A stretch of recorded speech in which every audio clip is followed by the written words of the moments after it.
अरे ऊंचा बोलो, अरे पीछे वाले, अरे कपाल से बोलो, अरे आई आई, अरे किरदार की गाजी, अरे किरदार की गाजी, थोड़ा हाथ बजा के, अरे पीछे वाले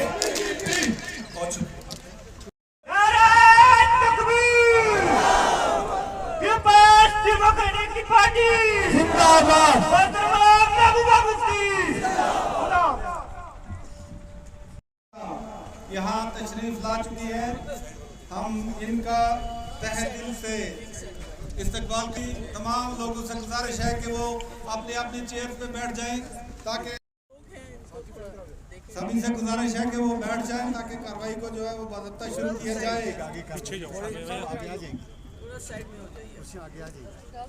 बीमार है भैया, लोग बिल्कुल खा नहीं उनका भी इस्तकबाल करता हूं और जिन्होंने जम्मू कश्मीर की धरती से उठ के हिंदुस्तान के होम मिनिस्टर के तौर पे जो है अपनी सलाहियतों का लोहा मनवाया। मुफ्ती मोहम्मद सईद साहब, आज के दौर में अगर हम कहेंगे कि हम नया मुफ्ती सईद लाएंगे तो ये पॉसिबल ही नहीं है। लाखों गुलाम आए, लाखों आजाद आए, लेकिन गुलाम नबी आजाद का कोई मुकाबला नहीं है। गुलाम जनाब मरहूम मुफ्ती मोहम्मद सईद साहब वो शख्सियत थी कि जिस शख्सियत का कोई जवाब नहीं, लिहाजा पहले दिक्कत थी मुफ्ती मोहम्मद सईद से। अपने यूथ की तरफ से जो है मैं इनको मुबारकबाद पेश करता हूं कि पीर पंचाल के दौरे में सबसे पहला दौरा जो है वो हमारे पुंछ का रहा, तो दिल की गहराई। आज की डेट में हमारे लोगों के पास जो बची हुई जमाकुंजी थी, जो हमारे लोगों ने बाहर की रियासतों से केवल का काम करके कमा कर लाया हुआ था, अपना आशियाना बनाया हुआ था, उस आशियाने को भरम करने की जो ये बात आज भाजपा सरकार कर रही है, तो इंशाल्लाह ये अवाम, ये नौजवान आने वाले टाइम में आपको बताएंगे कि आपके ये 12:15 बजे वाले फैसले, रात को बंद कमरों में जो फैसले किए जाते हैं, ये फैसले आपके लिए जो है अच्छे साबित नहीं होंगे। आज से हम एक ऐड करते हैं, एक वादा करते हैं जम्मू कश्मीर के नागरिक होने के तहत कि हम भाजपा को आने वाले इलेक्शन में लखनपुर के बाहर उखाड़ कर फेंकेंगे, कहेंगे कि जम्मू कश्मीर को जो आपने ये लिबर्टी बनाकर रखा हुआ है, ये जम्मू कश्मीर के लोगों का जम्मू कश्मीर है, ये जम्मू कश्मीर के नौजवानों का जम्मू कश्मीर है। आज आपने सुना होगा कि बेंगलुरु में तेल खत्म हो गया, क्योंकि तेल भी महंगा हो गया होगा, फिर से उसको वापस रिपेयर करने की, तेल डालने की बात करते हैं। लेकिन जब तक हमारे सांसदों पर ऐसे हमारे लीडर, ऐसे हमारे कायद हैं, तो ये भाजपा वाले भूल जाए जम्मू कश्मीर में बिल्डोजर चलाना। ये बिल्डोजर यूपी से निकला था, लेकिन जब जम्मू कश्मीर में इसकी आहट सुनाई दी गई तो जम्मू कश्मीर के लोग दंग रह गए। जहां तक प्रॉपर्टी टैक्स की बात रही, तो मैं पूछना चाहता हूं कि जम्मू कश्मीर की आवाम प्रॉपर्टी टैक्स देने के लिए तैयार है? क्या आपने 50,000 नौकरियां दी? अगर आपने 50,000 नौकरियां दी तो आप प्रॉपर्टी टैक्स लगाएं। आपने 2019 से लेकर आज तक अगर जम्मू कश्मीर में इलेक्शन करवाया तो आप प्रॉपर्टी टैक्स लगाएं। आपने कहा था 370 हटाने के बाद, 35 से हटाने के बाद जम्मू कश्मीर में दूध की नदियां बहेंगी। ये मीटिंग हो रही है, शमीम गनाई साहब, रशीद कुरैशी साहब, जावेद चौधरी साहब, नदीम खान साहब, लाल हुसैन मुश्ताक साहब, प्रेम सोनन जी, राजेंद्र मनहा साहब जो जम्मू से मेरे साथ आए हैं, सजाद चौहान साहब, खुर्शीद खान साहब, माजिद खान साहब, दो नारे लगाऊंगा। मुझे उम्मीद है कि पूरी आवाम उसका जवाब देगी और हमारे कायद की भी हौसला अफजाई होगी।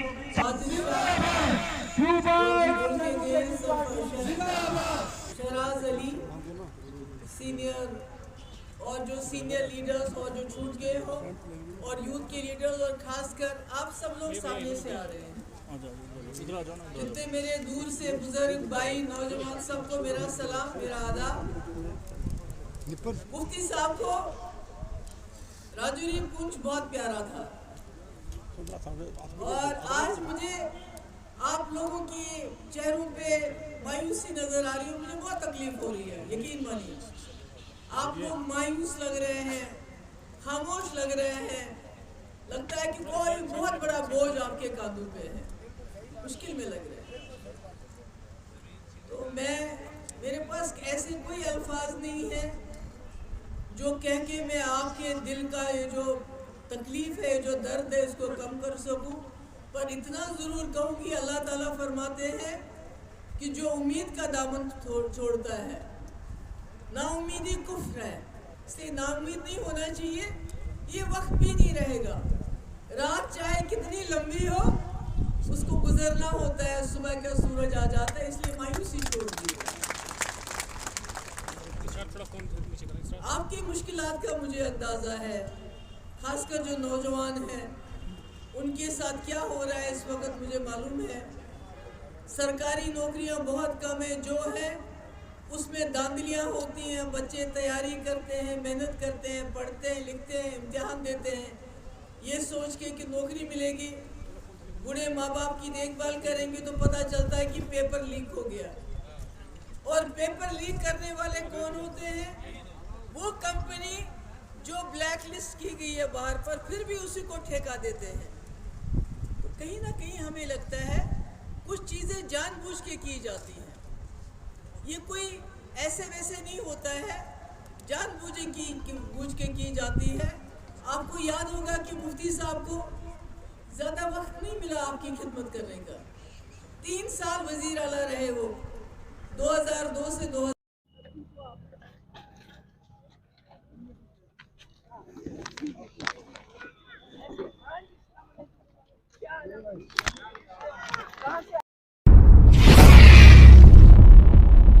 डरे हुए हैं, सहमे हुए हैं, बेरोजगारी इतनी ज़्यादा बढ़ गई है और जब भी कोई रिक्रूटमेंट होती है उसमें धांधली होती है, महंगाई सर चढ़ के बोल रही है, ऊपर से property tax, anti encroachment drive, यानी कि वो कोई मुसीबत नहीं है जो जम्मू कश्मीर के लोगों के ऊपर इस वक्त 2019 के बाद शुरू नहीं हुई, जो बीजेपी सरकार नहीं डाल रही है। तो हालात बहुत ख़राब है, अच्छे नहीं। तो इस पूरे सिलसिले को कैसे निकालेंगे आप? मतलब आप हमेशा आपकी स्टेटमेंट है कि इस पूरे सिलसिले को हम निकालेंगे, तो क्या रहेगी? देखिए, मुझे एक ही उम्मीद नज़र आ रही है कि जो हमारे साथ हो रहा था, जिस तरह हमको यहाँ पकड़ पकड़ के जेल में डाला जाता था, बड़े बड़े लीडरों को भी जेल में डाला गया, तो मुल्क की जो अपोजिशन की लीडरशिप थी वो ये बात समझ नहीं पा रही थी।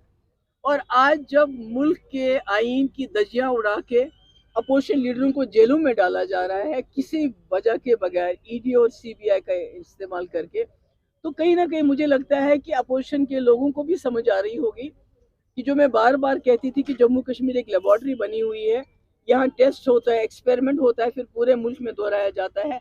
आज वहाँ भी वो महसूस करेंगे और शायद उनकी जहन में कोई ऐसी बात जाग जाए, वो महसूस करें कि जम्मू कश्मीर के लोग किस मुसीबत में हैं। कब तक ये तो बीजेपी को फैसला, इलेक्शन कमीशन को तो फैसला नहीं करना है, क्योंकि इलेक्शन कमीशन ने बहुत पहले कहा था हम रेडी हैं। ये तो बीजेपी फैसला करेगी जब उनको लगेगा कि सारा यहाँ मामला उनके हिसाब से ठीक हुआ है। तो इलेक्शन जैसे वो लोगों को बेवकूफ़ बनाते हैं, हम जी जम्मू का हिंदू चीफ मिनिस्टर देंगे, गवर्नर तो दिया नहीं जम्मू का। अगर उनको इतना ही था तो गवर्नर जम्मू का देते, गवर्नर ना सही तो कम से कम एडवाइजर ही देते। ये तो चलता रहता है। Thank you. इस वक्त पूरे जम्मू कश्मीर के हालात बनाए गए हैं 5 अगस्त 2019 के बाद। सबसे पहले जम्मू में टूल प्लाजा लगाए गए, एक के बाद दूसरा, दूसरे के बाद तीसरा। फिर उसके बाद वहाँ की इंडस्ट्रीज जो हैं उनको गैर फाल बनाया गया। फिर बजरी के मामला जो हैं वो बाहर के लोगों को दी गई, हमारे लोगों को बेरोजगार किया गया। उसके बाद जो है प्रॉपर्टी लोगों की जो है वो गिराने के लिए पीला पंजा आ गया। इंक्रोचमेंट को बहाना बना के लोगों को गुर्बत में धकेलने के लिए, बेरोजगारी और बेघर करने के लिए एक साजिश की गई। उसके बाद अभी लोग जो हैं वो पुराने जो जुल्म सितम हैं उससे उभरे नहीं, प्रॉपर्टी टैक्स आ गया। और मैं एक बात जो है यहाँ मेरे ख्याल में बहुत सारे मुकर्रीन जो हैं उनके नोटिस में नहीं थी, वो लाना चाहता हूँ कि जब 5 अगस्त 2019 को दफ़ा 370 और 35 से हटाया गया, कहा गया कि हम यहाँ मुलाजमतें कर देंगे, 50,000 मुलाजमत एक जो है खेप में हम देंगे जम्मू कश्मीर के लोगों को। अभी उसकी इंतज़ार ही हो रही थी। 6 मार्च 2023 को एक SRO जारी हुआ है जनरल एडमिनिस्ट्रेटिव डिपार्टमेंट की तरफ से कि जो किसी भी डिपार्टमेंट में 2 साल से जो पोस्टें खाली पड़ी हुई हैं और वो रेफर नहीं हुई, वो सारी अबालिश की गई हैं। और वो 70,000 पोस्टें बनती है जम्मू कश्मीर में। 70,000 ये समझ लीजिए कि जो उम्मीदवार उम्मीद लगाए हुए थे उनकी उम्मीदें खत्म हो गई। ये इस किस्म के तमाम मामला थे जिनको लेके खिता पीर पंचाल में हमारी सदर मोहतरमा ने ये फैसला किया पिछले दिनों जो मीटिंग थी कि मैं वहाँ के लोगों को भी सुनूं और उनको हौसला दूं कि आप जो है कोई लावारिस नहीं है। आपकी आवाज़ जो है महबूबा मुफ्ती है, वो दिल्ली में हो, वो श्रीनगर में हो, जम्मू में हो, जिस जगह हो, हर महाज पर वो लड़ती हैं आपके हकूक़ के लिए और वो लड़ती रहेंगी। उसी की कड़ी के तौर पर आज पुंछ में यह अजलास रखा गया था, कल रजौरी में है और उसके बाद मेरे ख्याल में मोहतरमा का प्रोग्राम जो है वो खिता चनाब का है। फ़क्तन ये जो टूर है ये अवामी मसाइल और उनके हल के खिलाफ एक जदोजहद, एक आवाज़ उठाने की।